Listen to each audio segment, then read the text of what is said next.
Update 11 is here, and I think it's fair to say that it's the Mage update with all the changes to skills that we've had. So let's start with the gear. Well, first off, let's say that pieces of gear normally had always been able to roll durability and armor. But before, instead of in this case ability power, you'd always have critical chance resistance. However, that is not the case anymore. From level 0 to 20, you'll always get ability power. However, post level 20, you can get ability power, go back to having the crit resistance, and helmets can get lucky chance, armor pieces from chest plates can get block chance, leggings can get mana, and boots movement speed. These are all the third slot implicits that you can get in each of these pieces of gear. Also, the reason why you cannot get crit damage reduction before level 20 is because mobs can't crit before level 20. So you don't need to be afraid of crits before those levels, even if you don't have resistances, because they can crit. There was also a new offhand added, and that was the wand. The wand basically has some things they can roll. First off, they can always roll durability as implicit, but then between level 0 and 20, you can still only get ability power, but afterwards you can get one level in one of your skills. And that is because now you can get levels in skills by your armor, not just the ones, but also the chest plates and leggings, as in this case prefixes, while this is gonna be an implicit. If we go back to ones, we see that there's also that increased ability power percentage, and that just increases the your ability power, but instead of being implicit, it's always a prefix. You can also get it in armor, so you can go and get an even higher number of ability power simply by having ability power percentage, increasing the base you get from the implicits. As for shields, well, Thorn's damage now is competing with block chance in the implicit slot. As you can see, now it only has two implicits, one being durability, as it also needs that. And that is because Thorn's chance has been removed, because now Thorns are always applied, so you don't need Thorn's chance, instead you just need Thorn's damage. And this is now a way to be a bit more aggro in dealing damage, or just being a bit safer when taking damage. Now for recycling and gear itself. Now, if you get durability to 0, instead of losing that gear piece by the way you normally lose a tool when you break it, now it goes more like an elytra, that you'll break it, you won't be able to use it, but you'll still have it in your inventory, so you can reach 0 durability and still be able to repair a piece of gear. Now for the recycler. In the recycler, before you had a 5% chance of getting a faceted focus for all rarity of the piece, didn't matter if it was a Omega or if it was a Scrappy, 5% chances of getting a faceted focus in all tiers. Now that is different. Now you get 0% in Scrappy, 25% in Common, 50% in Rare, 75% in Epic, and then 100% in Omega. As for the chaotic focus, they were changed that before, when holding a piece of gear, it would always hold the most common, or not always, but it was very common to just roll the most common of the suffixes and prefixes instead of being truly random in what it chose to roll. Now it is more random, and you can try to mix a bit more your builds.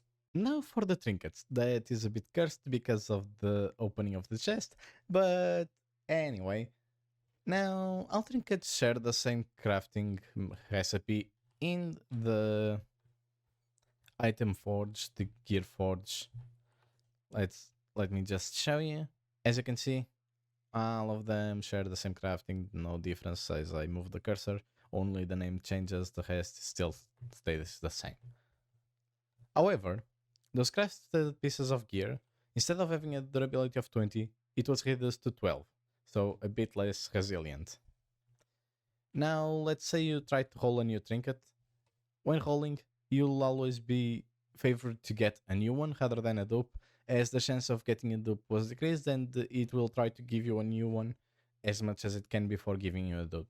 You can still get a dupe without having all of them, but it's less rare now. Not only that, but now, if I go to my inventory and my trinket slots, as you can see, I'm equipping 2 trinkets. And that's because you now have trinkets and charms. It's still also all of them holding the vault trinket, but red ones go into the trinket slot over here, and blue ones go into the charm slot on top.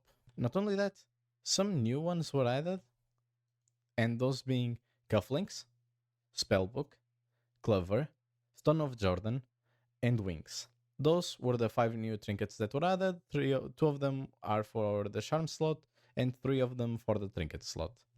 Not only that, we had some changes to Phylactery, and that the mana regen increase was reduced to 50% from the previous 100. Night vision goggles are now treasure seeking goggles and don't give night vision, but rather highlight the chests in the vault and also coin piles.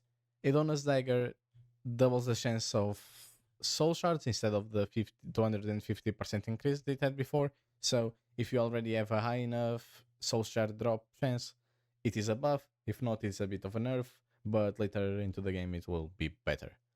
Crystal Ball total mana was increased from 50 to 100% increase, and the Burger EXP it gives, instead of being 50% extra, it's 100% extra. Now let's look at expertises as they were changed. And first off, let's talk about the one that was already here, but got nerfed. That, not nerfed, changed. Marketeer before it reduces time by 30 minutes and then 1 hour and then 1 hour and a half.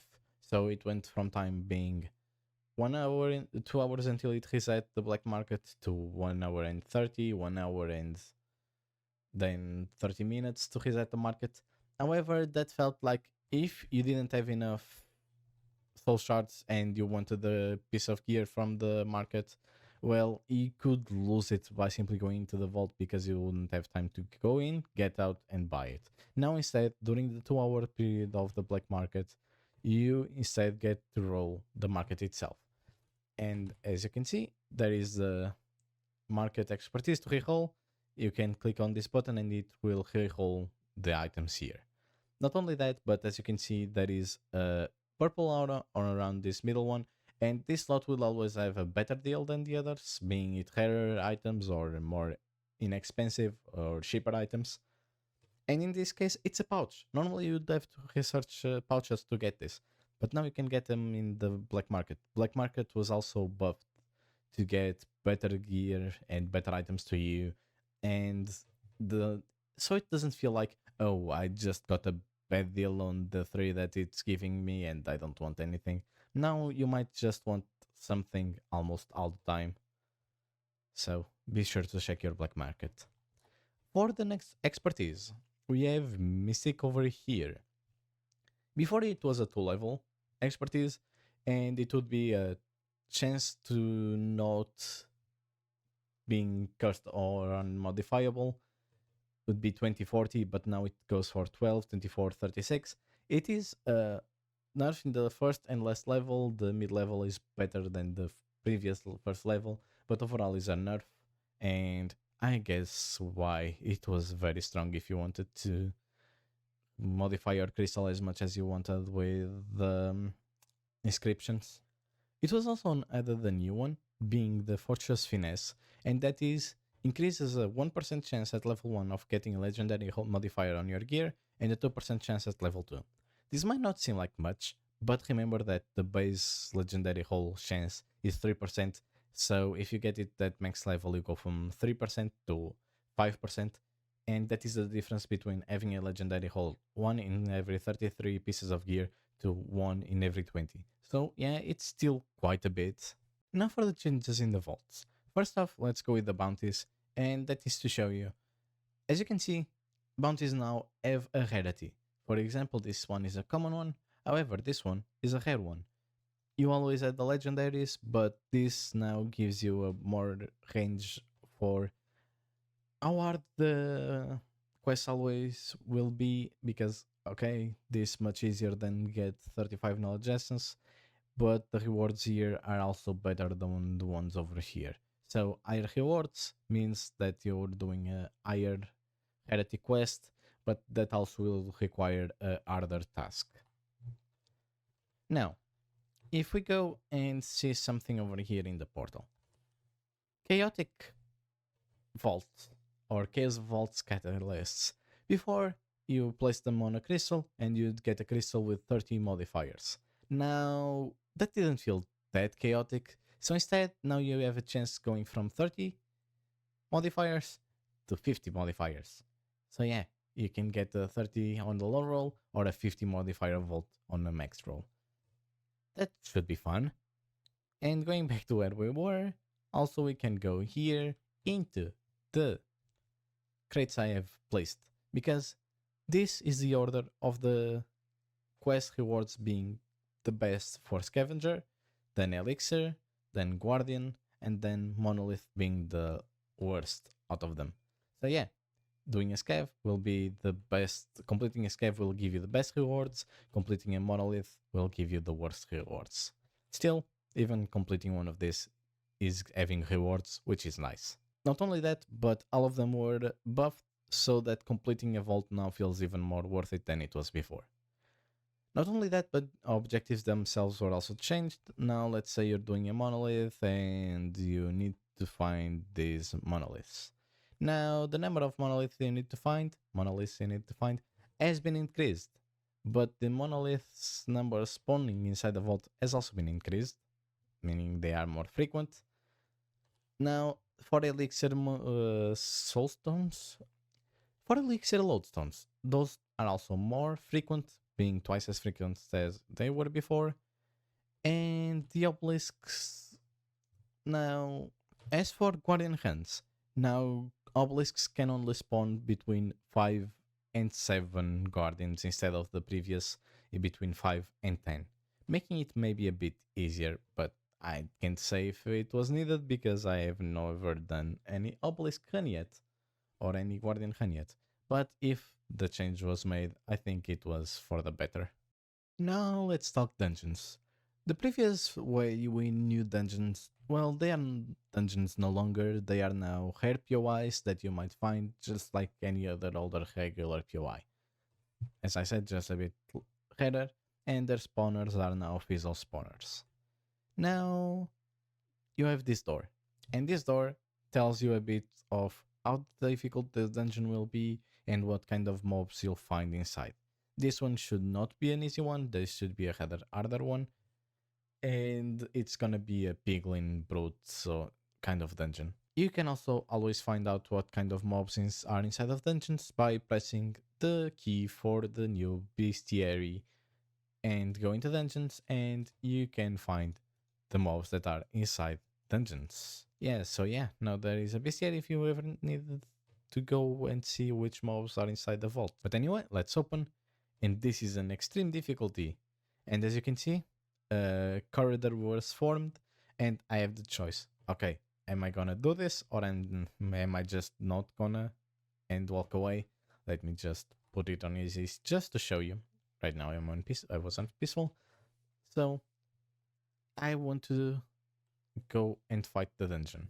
Inside of the dungeons, you'll also always find a mob with this symbol over their heads, and that is that this is a champion, a new type of mob you can find all around the vaults, and that is a mob that is a bit stronger and can have suffixes to itself, meaning it can either be not only just the stats being buffed, it can also have suffixes that give him even more buffs, or give an aura of debuffs that will debuff the player, or an aura of buffs that will buff their allies.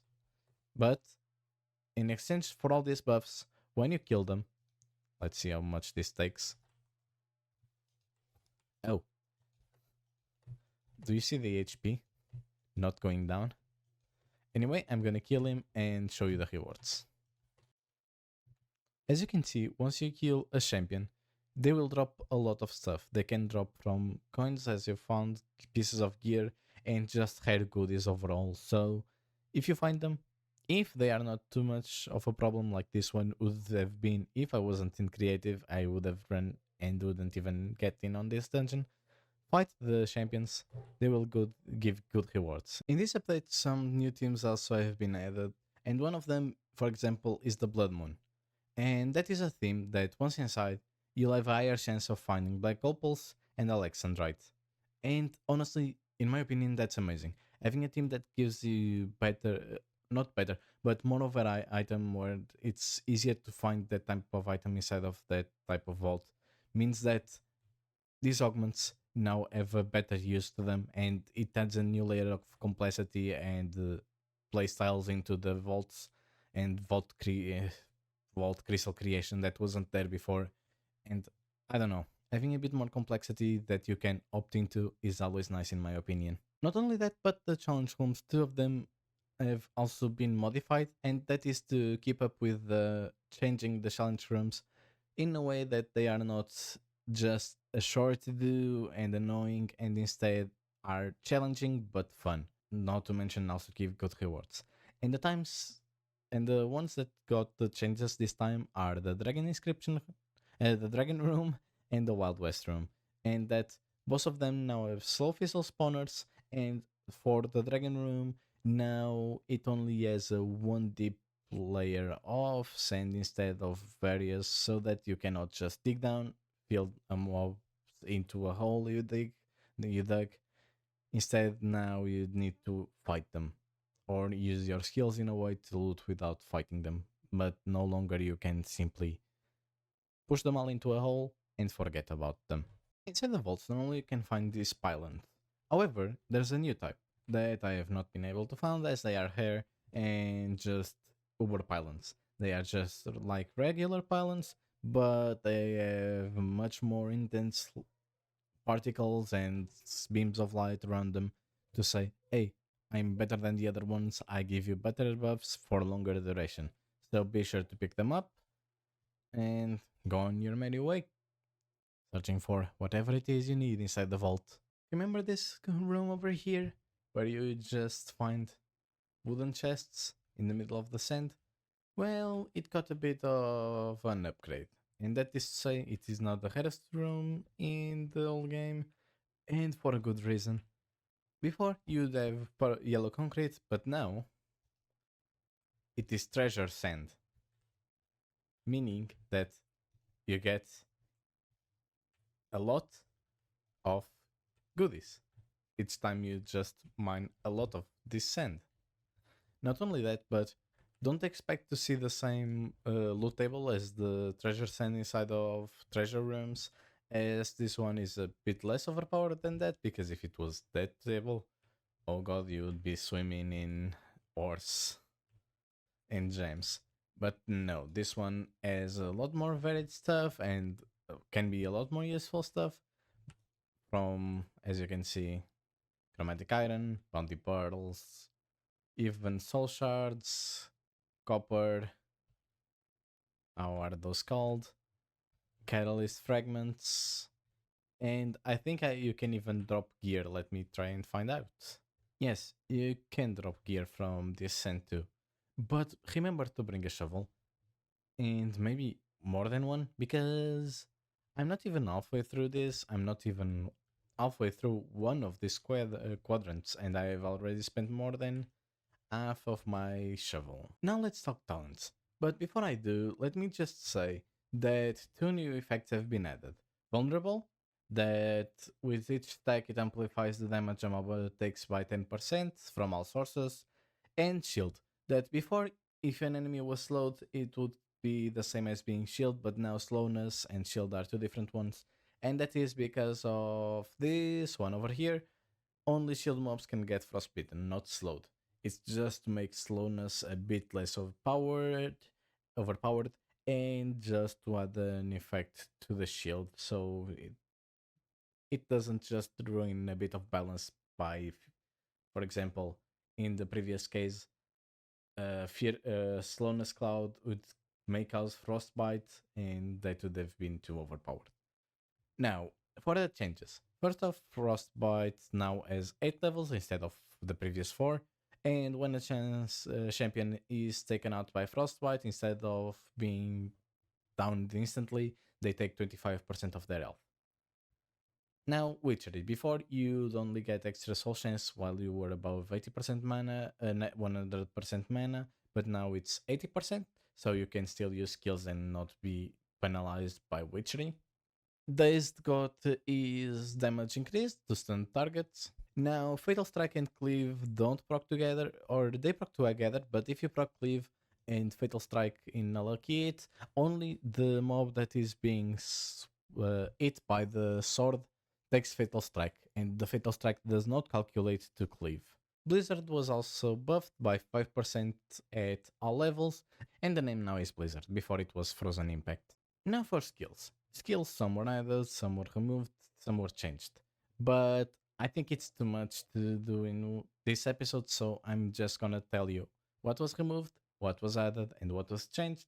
And in the future, I mean really soon, I'm gonna make a video talking about every skill in detail and maybe going over the builds. It won't be like my last video about skills that it was a tier list, rather I'm just gonna talk about them and see how good they are, not in comparison to each other, but how good they would be in to make as your main build skill. Anyway, let's go over the skills then. First off, let's just say it was removed. Thunderstorm, as you can see, it's no longer here, and Execute was also removed. Then for the changes, let's see first Rampage skill, Surefoot, Porcupine, Archon, Javelin Pierce, Scatter, Insight, Nova, Taunt and Charm, Totem, and Ice Armor. The skills that were added were Storm Arrow, as well as Storm Arrow Blizzard, Fireball, Fireball Volley and Fire Shot, Battle Cry, Spectral Strike and Lucky Strike, and a new specialization for Empowered, Entropic Bind. Now, for something to note on the skills. Some skills still take the damage you do with your sword or your physical damage and buff it or utilize it to calculate damage. However, others like Nova now take the ability power as the source for your damage. The same goes, for example, for the new skill Fireball. So take into consideration before choosing a skill to see if it scales with ability power or damage. If you need your attack damage from the sword or ability power from the wind, your pieces of gear. Another thing that was added is that if you go to options, accessibility settings, and Vault Hunters options, you can go into this cooldown GUI and choose if you want it on the left, center, or disabled. I use it on the center, and if I use a skill, you see that over my slots bar, my cooldowns appear there. So it's something you can toggle, and it is easier to see what abilities you still have and what abilities you have on cooldown and what you can use. So I think you should toggle it on. Anyway, that's gonna be it for today. This was update 11 that I think it's, as I shown, fair to say it was mostly a mage upgrade or a wizard upgrade, as you want to call it. Anyway, I hope you enjoyed it. Bye bye.